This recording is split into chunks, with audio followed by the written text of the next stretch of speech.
watchman's responsibility is to blow the trumpet. The question is, when to blow?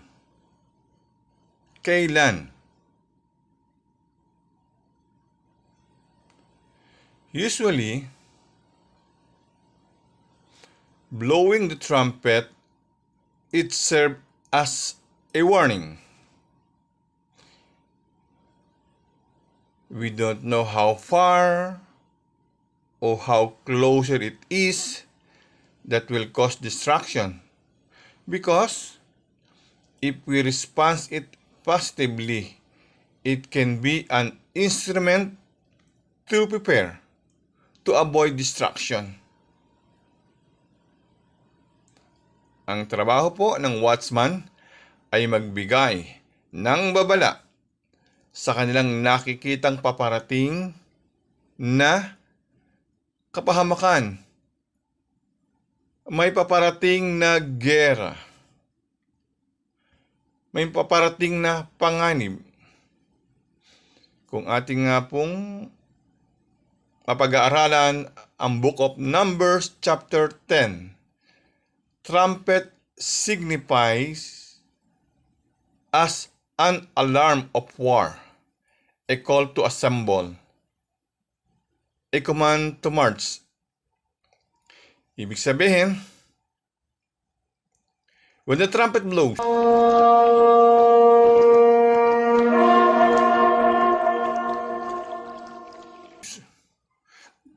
there are something is going to happen. I'm going to share a Bible verse that becomes a rhema, an active spoken word of God in my heart. Whisper voice, not only once, I hear it loud and clear. I hear a voice. It says, I'm coming soon.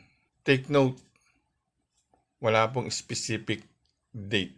Without specific date. Usually, nadidinig ko to sometimes kahit kumakain, sometimes habang nagdidilig. There was a time habang nagmumotor, I always hear His voice.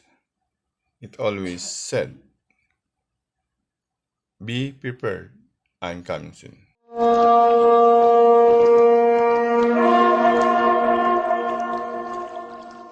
Let us read the book of Ezekiel, chapter 33, verse 6. But if the watchman sees the sword coming and does not blow the trumpet,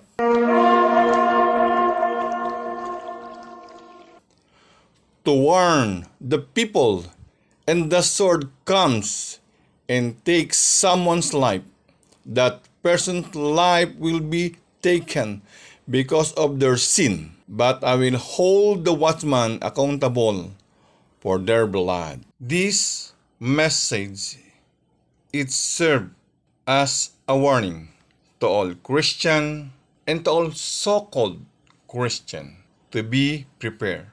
I don't want to become responsible for the loss. If there's something is going to happen, let's say, again, no specific date. Let's say, we don't know the exact date, how far, but the watchman see that there is going to happen. The Word of God give us a warning.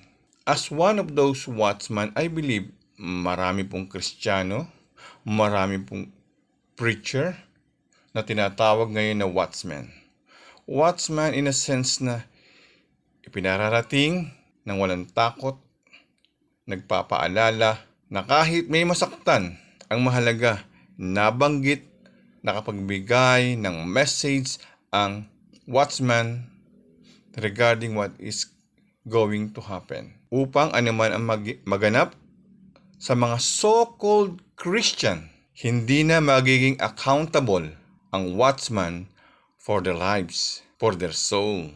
This time ay gumaang ang pakiramdam ko dahil maibabahagi ko ang paalalang ito.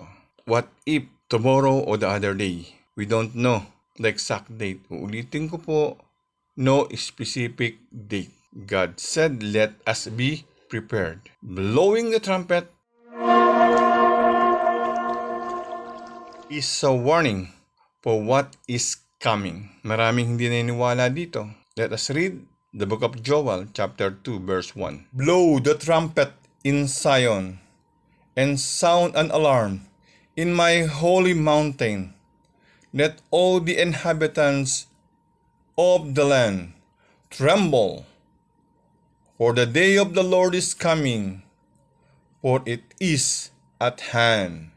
The book of Joel is clear as the sunlight. Again, it said, for the day of the Lord is coming, for it is at hand. The Bible is clear in many aspects of what the last day is look like. Luke chapter 21, verse 28. Now, when these things begins to happen, look up and lift up your heads, because your redemption draws near. In the last days, we are going to see these characters. Let us read 2 Timothy chapter 3, verse 1 to 5. But mark this, there will be a terrible times in the last days. People will be lovers of themselves, lovers of money, boastful, proud, abusive, disobedient to their parents, ungrateful, unholy, without love, unforgiving, slanderous, without self-control, brutal, not lovers of the good, treacherous, rash, conceited, lovers of pleasure rather than lovers of God, having a form of godliness but denying its power, have nothing to do with such people. Bakit po sinabi ng banal na kasulatan na iwasan mo ang uri ng mga taong ito?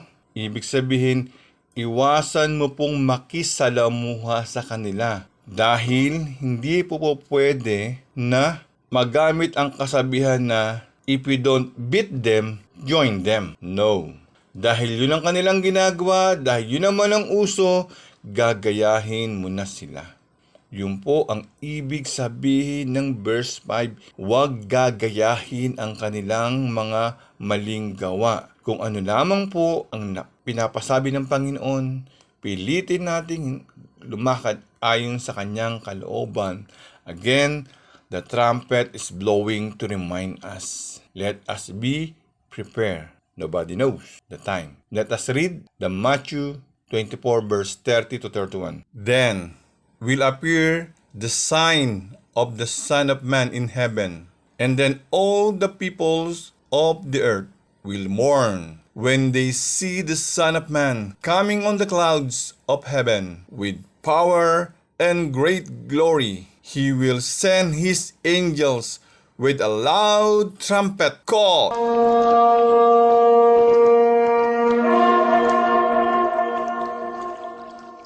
and they will gather his elect from the four winds, from one end of the heavens to the other. I am Alpha and Omega, the beginning and the end, saith the Lord, which is, and which was, and which is to come, the Almighty. He which testifieth these things saith, Surely I come quickly. Amen. Even so, come, Lord Jesus.